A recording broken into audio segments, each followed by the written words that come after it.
આપનું સ્વાગત છે। આપણા સરકારી હોસ્પિટલના તંત્રની કેટલી બેદરકારી હોય છે મહત્વના સમાચાર આપને આપી રહ્યા છીએ। હિંમતનગર સિવિલ હોસ્પિટલની ઘોર બેદરકારી સામે આવી। આ હોસ્પિટલમાં એક દર્દીના બદલે બીજા દર્દીનો સીટી સ્કેન કરી દેવામાં આવ્યો। નાકની સારવાર માટે આવેલા દર્દીની જગ્યાએ અન્યનો સીટી સ્કેન કરી દેવાયો અને દાઢની સારવાર માટે આવેલા દર્દીનો સીટી સ્કેન કરી દેવામાં આવ્યો। હવે અન્ય દર્દીનો સીટી સ્કેન થઈ જતા હોબાળો થયો અને આ સમગ્ર વિગત બહાર આવી। હોસ્પિટલમાં 60 વર્ષીય તેજાભાઈ ભોઈલા કે જેમને નાકની તકલીફ હતી, નાકમાંથી લોહી આવતું હતું જેથી સીટી સ્કેનની જરૂરિયાત હતી। આ તરફ ધનવંતભાઈ મલેશિયા કે જેઓને દાઢની સમસ્યા હતી, પરંતુ આ બંનેની સારવાર અદલબદલ થઈ ગઈ અને ત્યારબાદ હોબાળો થતાં સમજાવટથી મામલો શાંત કરવાની કોશિશ કરવામાં આવી, પરંતુ હિંમતનગર હોસ્પિટલ સિવિલ હોસ્પિટલનું આ જે તંત્ર છે તેની કેટલી ઘોર બેદરકારી કે જે નાકની સારવાર માટે આવેલો દર્દી છે જેનો સીટી સ્કેન કરવાનો છે તેની બદલે દાઢની સારવાર માટે આવેલા વ્યક્તિનો સીટી સ્કેન થઈ ગયો। વિગતો લઈએ સંવાદદાતા પાર્થ ફોનલાઈન પર આપણી સાથે। પાર્થ, જણાવો, જે રીતે આ સમગ્ર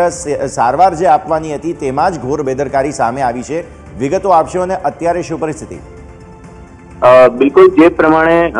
કહી શકાય કે હિંમતનગર સિવિલ હોસ્પિટલમાં એકના બદલે બીજાનો સીટી સ્કેન કરવામાં આવ્યો છે, ઘોર બેદરકારી છે। અને જ્યારે કેસ નીકળાતો હોય છે ત્યારે જ વિગત લખવામાં આવતી હોય છે કે ભાઈ આને નાકની તકલીફ છે કે ભાઈ આને કોઈ દાઢની તકલીફ છે કે શું છે તે લખવામાં આવતું ને ત્યારબાદ સીટી સ્કેન જે રૂમ છે ત્યાં મોકલવામાં આવતા હોય છે। અને ત્યાં જે એક જે હોય છે ડોક્ટર તે ત્યાં જોતો હોય છે સીટી સ્કેનમાં પણ કે ખરેખર આને શાની સીટી સ્કેન કરવાનું છે, શું છે। અને જો ત્યારબાદ પણ જો આ બેદરકારી થતી હોય તો બહુ જ મોટી ઘોર બેદરકારી કહી શકાય કે સિવિલ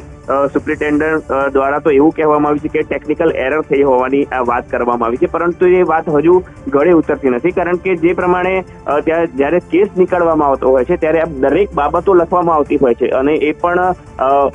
ત્યાં જ્યારે દર્દીને પૂછવામાં આવતું હોય છે કે શું કારણ છે ને કયા કારણોસર આ સીટી સ્કેન કરવામાં આવે છે અને ડોક્ટરે જે કહ્યું હોય છે એ પ્રમાણે તેમને સીટી સ્કેન કરવાનું હોય છે। પરંતુ આ સમયે એવું બન્યું કે 60 વર્ષીય જે તેજાભાઈ ભોઈલા હતા એમને નાકની તકલીફ હતી અને એમને લોહી આવતું હતું અને તેમને સીટી સ્કેનની જરૂરિયાત હતી, તો તેમની જગ્યાએ તેમને દાઢનું ત્યાં કરી નાખ્યું હતું અને ધનવંતભાઈ મલેશિયાના જે દાઢના હતા તેમને નાકનું આખું સીટી સ્કેન કરવામાં આવ્યું। એટલે આ બિલકુલ જે બહુ જ મોટી ઘોર બેદરકારી છે ને તેના કારણે બહુ જ મોટો હોબાળો પણ થયો હતો અને ત્યાં સારવાર માટે પણ લઈ જવામાં આવ્યા હતા, પરંતુ ત્યારબાદ જે સુપ્રિન્ટેન્ડન્ટ છે અને ત્યાંના જે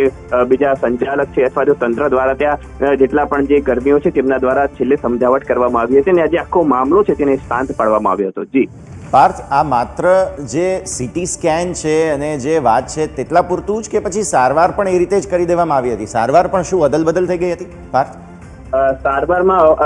અદલ બદલ થઈ ગઈ હતી એવું કહી શકાય, કારણ કે જે વોર્ડમાં જેમને લઈ જવાના હતા એ વોર્ડમાં લઈ ગયા હતા અને ત્યારબાદ વોર્ડમાં લઈ ગયા બાદ ત્યાં જે ડોક્ટર હતા તેમને માલુમ પડ્યું કે ભાઈ આ અદલ બદલ થયું, કારણ કે જે ડેન્ટલનો વિભાગ છે તે ડેન્ટલનો વિભાગ જે દાઢનું છે આખું ડેન્ટલનો વિભાગ છે ને ત્યાં લઈ જવામાં આવ્યા હતા અને તેના કારણે આખી આ તકલીફ થઈ હતી ને ત્યારબાદ એ જે ડેન્ટલમાં લઈ જવા બાદ જે પ્રાથમિક જે જોવામાં આવ્યું તો ખબર પડી કે ભાઈ આ નાકનો દર્દી છે અહીંયા કેમ મોકલવામાં આવ્યો છે, આખી વાત થઈ એ રીતની ચર્ચા થઈ ને પછી તેને પાછો નીચે મોકલવામાં આવ્યો હતો અને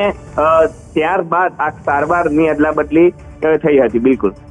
તો પાર્થ, મતલબ સાફ છે કે જે સ્થળ પર હાજર મેડિકલ સ્ટાફ છે તેનું બરાબર ધ્યાન નહોતું, કારણ કે જે રીતે ફોર્મમાં પણ વિગતો તમે શરૂઆતમાં કહ્યું ભરવામાં આવતી હોય, ત્યારબાદની સમગ્ર વિગતો હોય અને તેમ છતાં પણ આવી રીતે પહેલાં તો સ્કેન કરી લેવામાં આવે, ત્યારબાદ વોર્ડ અદલ બદલ થઈ જાય, એટલે આ બહુ જ મોટી પરિસ્થિતિ અહીંયાથી ખાસ સર્જાતી જોવા મળી હતી। પાર્થ, ખૂબ ખૂબ આભાર આપનો અમારી સાથે જોડાવા માટે અને આ સમગ્ર વિગતો માટે થઈને। તો મહત્વપૂર્ણ ઇનપુટ જે રીતે સામે આવી રહ્યા છે, હિંમતનગર સિવિલ હોસ્પિટલની ઘોર બેદરકારી સામે આવી છે।